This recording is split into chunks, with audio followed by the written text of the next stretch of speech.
Launched the book Himalayan Dreams by Australian author Kirsty. We're very glad that you could be here. I'd like to acknowledge former Minister, Mr. Bahadur Tamang. Yep. I see it. Yes, okay, yes, sorry. This is the disadvantage of having reading glasses.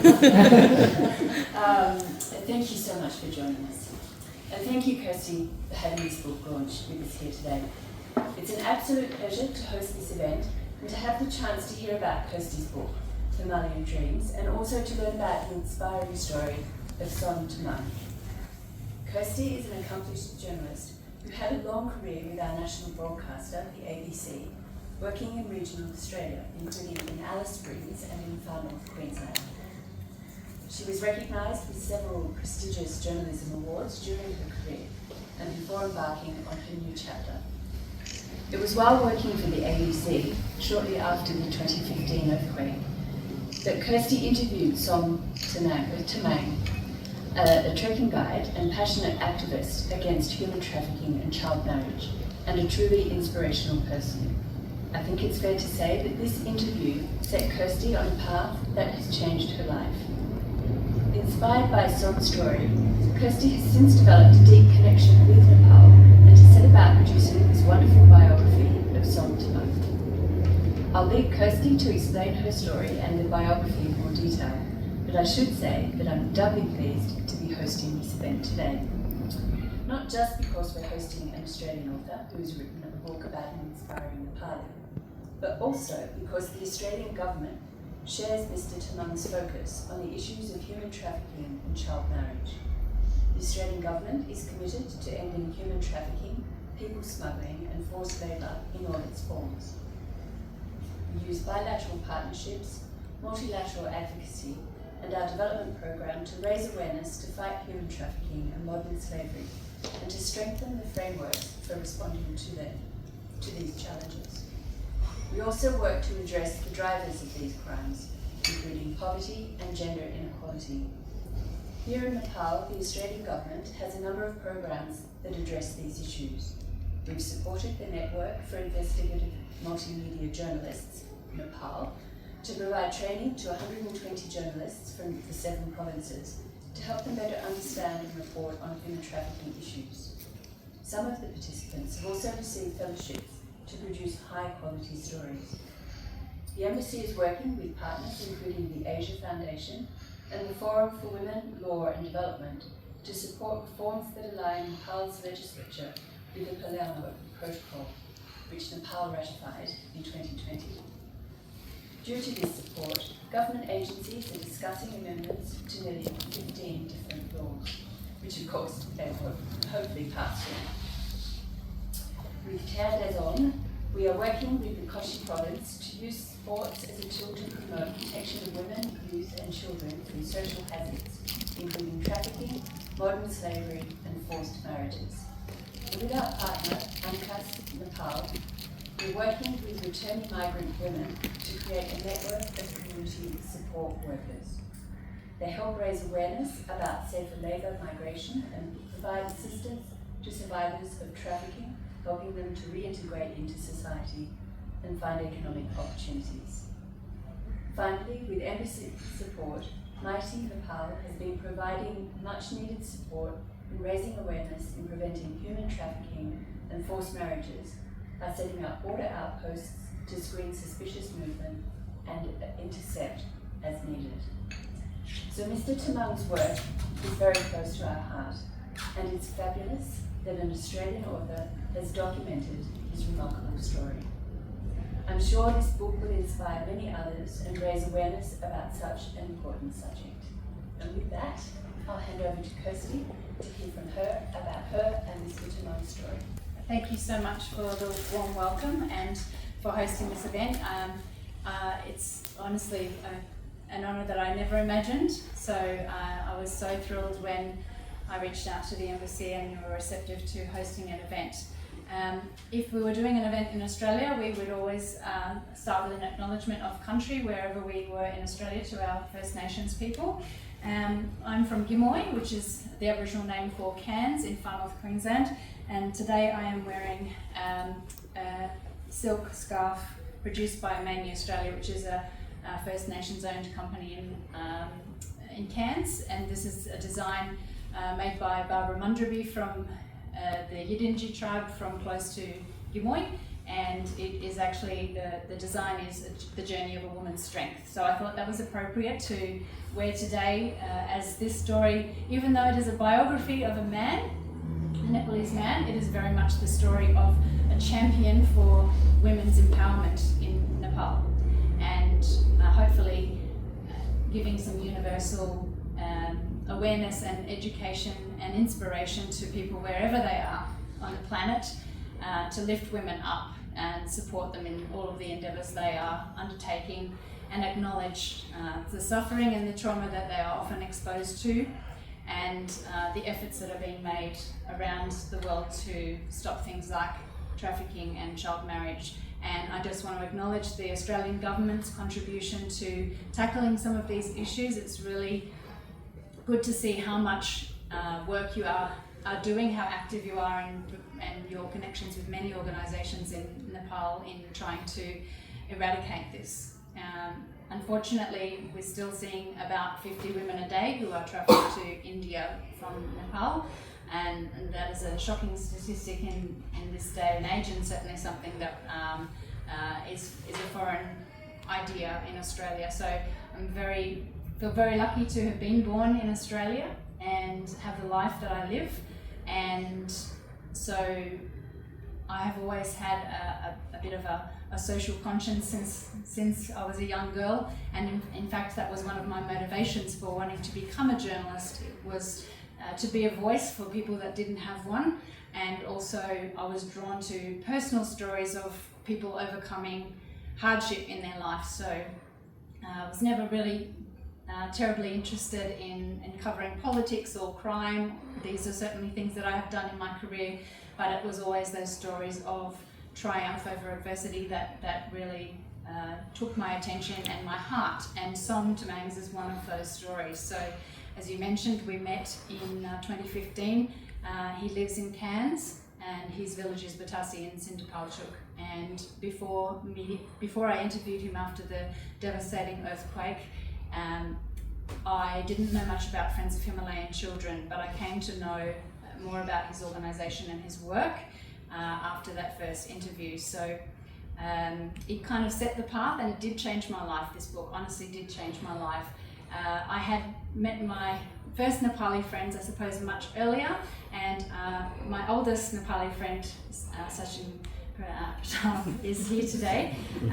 We worked together in a restaurant in London 23 years ago, and started that connection with Nepal. So I appreciate you being here today, Sachin, to share this moment with me, because it has been a long journey, and my first time in Nepal came about a year and a half after the earthquake, and we had decided that I wanted to do more than just sponsor girls through Friends of Himalayan Children. We have been sponsoring girls since 2016, and I'm honoured to have Rabina Chalasay here today as well, and she makes us incredibly proud with how she's taken the opportunity to have her education, and is basically leading the way for other young women now. She's in grade 12, and we'll hear from Rabina a little bit later, but suffice to say, I was inspired when I finally got to come here and see Som's work firsthand by volunteering at Batasi School for a month. At that stage, the school was still very much in a tin shed and dirt floors, but it did not at all dampen the commitment of the children who were attending for their education. It wasn't until I got to come and experience Batasi and Nepal for the first time myself that I realised there was an incredible story to tell. And I know there are many amazing people making amazing contributions and doing similar work, both in Nepal and elsewhere. But this was my connection, this is my exposure, and I'm also very honoured to have three members of Friends of Himalayan Children here today, Anil, President, Secretary Dinesh, and Sukuman as well. So I'm really happy that you're here to share this moment with me as well, because it is very special to me. and we have just spent, Sean, my husband, first time in Nepal, finally gets to see what I have been buzzing about since first being here in 2016. So for the first time we've been able to go to Batasi together. We spent 10 days in the village renewing our connections with everybody and enjoying Dasein. So it's been very, very special to be back in the village. Som had a very difficult start to life.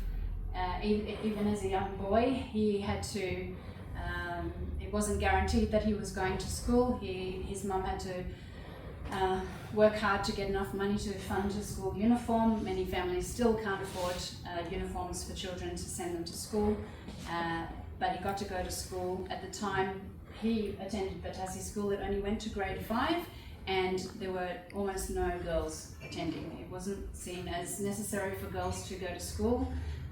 They were involved in farming, they were marrying early, and they were looking after their husband's family once they were married, or younger children in the family. And that was very much the case for Maya, Som's sister. I think Dinesh is Som's brother, and I think you got to go to school, but maybe it was different for Maya. And Som, in the pursuit of his own education, ended up in a slavery situation here in Kathmandu. And once he left that situation, he was able to return to the village at age 12, and he thought, I really want my younger siblings to be able to access education. So that's really how his charity work started, at home. So he actually had to fight his parents to send Maya to school, and he's funded his younger siblings' education, and then more relatives, and then beyond that, now many more, dozens and dozens of children from the village get to go to school because of the sponsorship program with Friends of Himalayan Children. So this is Maya more recently as a young, strong woman trekking guide. So Som's other activity was to start Take On Nepal as a trekking company that focused mainly on employing women guides. I was very proud to come back in 2018 and see some of the young women who were in my class 2 years before actually doing the trek to Everest Base Camp with us as guides. And Westerners often question about women guides and perhaps Nepalis as well, but if you're in Batasi village, you are watching women every day, girls and women every day, carrying loads of their own body weight up and down the hill without a fuss. So I'm reliably informed that it is a breeze to carry bags to places like Everest Base Camp and Annapurna Base Camp. So Maya has been one of Som's lead female trekking guides, and she now lives in Australia as well. But she misses the mountains, and I think she wants to come back as often as she can to do treks. So this is the difference that education can make.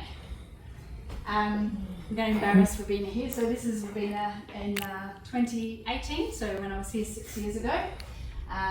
Another young lady, Som Tamang, who our Women in Media Fund with Queensland had the privilege of sponsoring as well. And Janisha Tamang was the original girl that we sponsored, and she's now 14, and we got to meet her family and spend time with her in Batasi, so that was very special as well. So all of this kind of percolated and was part of Som's story, and I came back from my first experience saying, I need to write your story. And as you can see, it's not just the story of one man, it's a story of the impact that a person who was really born into very poor circumstances, who had little prospect for his own future, having a vision that life could be better and bigger than that, and actually making that happen for himself. And I won't give too much away from the book, but there's a lot of adventure in there. And if Som wasn't the kind of person he is, some of these things wouldn't have happened. So he wasn't afraid to ask for support. He wasn't afraid to push the boundaries and not accept no for an answer. Like I said, he challenged his parents to get his sister to go to school. That's a big thing. And as a result, we have many young women leaders who are completing their education. There has been no trafficking in Batasi for 10 years, and it was very prevalent in the village before that. And also child marriages have largely stopped. It's again alarming to see that we still have 6% of women under 15 getting married, and I think it's 35% are getting married before the legal age of 18. But with education and opportunity and jobs like employment in the trekking industry, that is changing. So again, this has all happened because Som had a vision that he could change things. He wanted things to be different. He always felt like the situation for girls and young women was unequal, and he wanted to do something about that. So he very much has. Bimaya Tamang and Samjana Tamang unfortunately couldn't be here today, but their stories are in the book, along with a little bit of Rabina's. So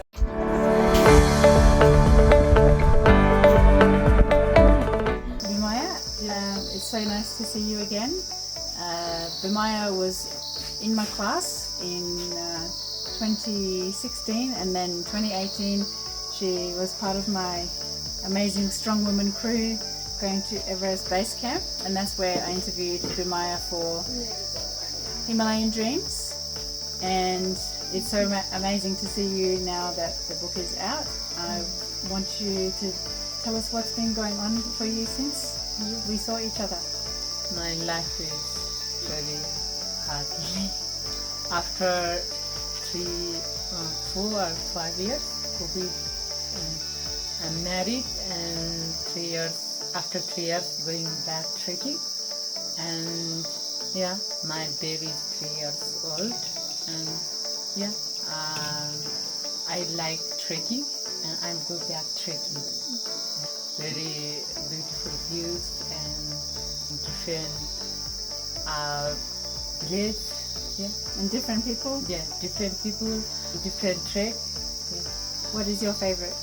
My favorite trek is Annapurna and Everest Base Camp trek. Yeah, I like, and best trek is Annapurna. And you're the first woman to have a baby and go back to trekking for Kathmandu, Nepal? Yes. How does that feel? I'm very proud, I'm very happy. And after married and go back trekking, I like this trekking. And yeah, I'm so happy. You're setting example for other young women. Samjana and me married and go trekking. I like this trekking, and yeah, I like this job. Some staff in Nepal are also now runners, making them good role models for the younger children. It also made them extremely well suited to working at high altitudes in the Everest region, where fitness was paramount. Among them was Samjana Tamang. Women empowerment! I just wanted to get you to meet those lovely women, even though they couldn't be here. And the lady in the centre, Manisha Tamang, she was 14 when I first met her, and she is now the hostel warden at the Friends of Himalayan Children Hostel. And we're very proud of her. I think she's 22 or 23 years old, and she is now studying teaching as well. So she fully intends to go and teach at this beautiful school, which has been rebuilt by Caritas Switzerland. We're very proud to announce that I've been putting the hat around in Cairns, and we're going to help fund her last 2 years of college so she can be a teacher and teach at Batasi School. There are some interesting people in the book that I didn't think would be when I first embarked on this project, but because Som's very humble, he doesn't give a lot away. And it took a lot to draw the story out of him, because he doesn't think anything is noteworthy, like escaping a tiger attack, or having a critical head injury, or any of these things. I actually had to find them out from other people, and then I'd go back to him and say, hey, you want to tell me about this?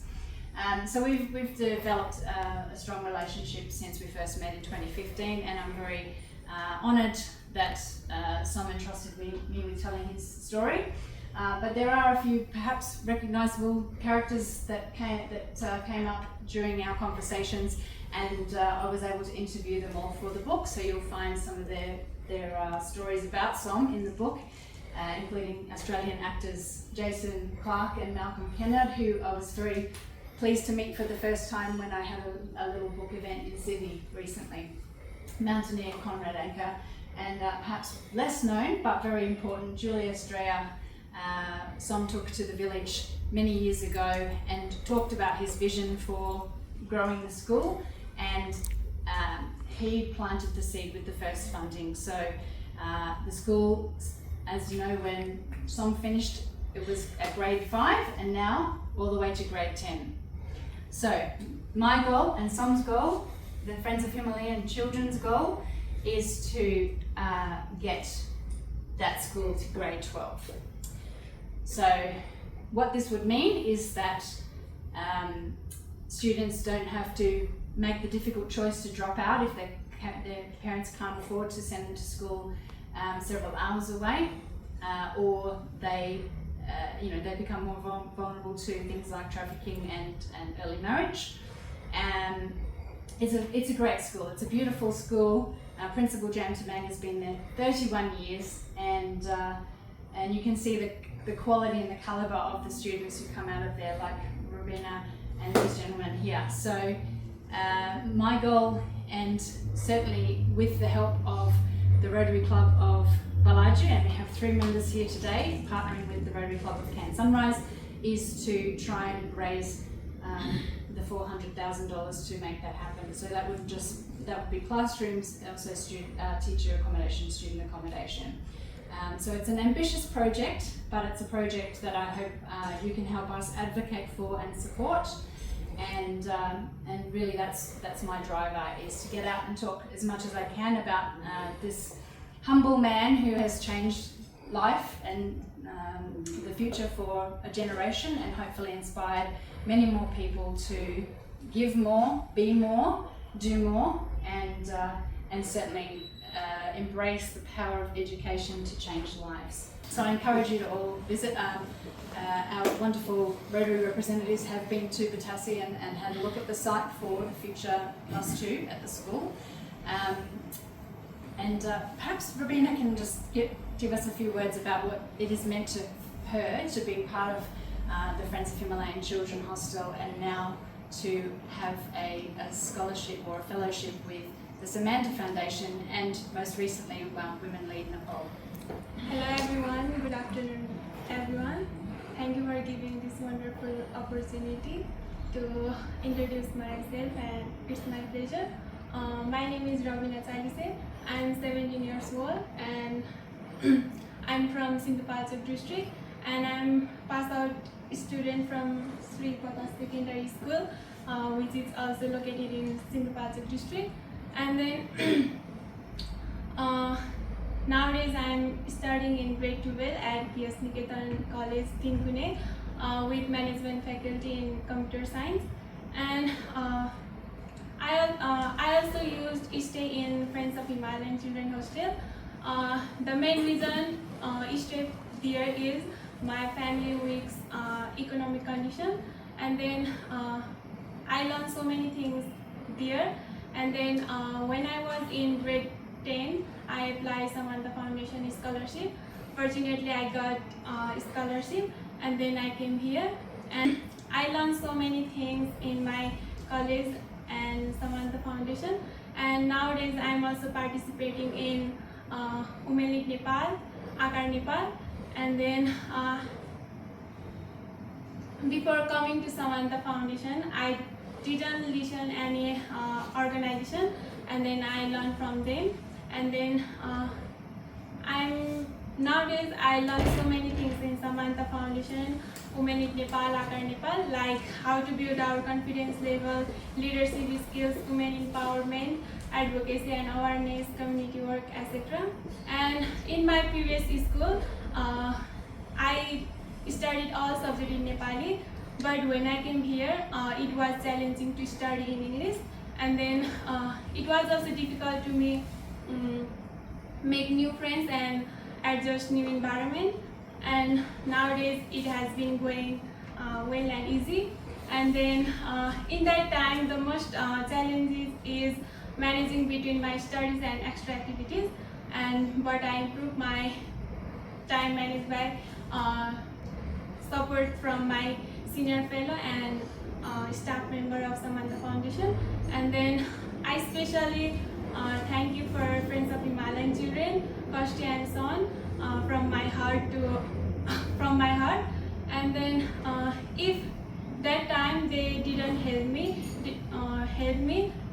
I drop out my study. I did also married or going abroad. So for their support, love, I'm here today among all of you. So I haven't any word to express my gratitude to their support.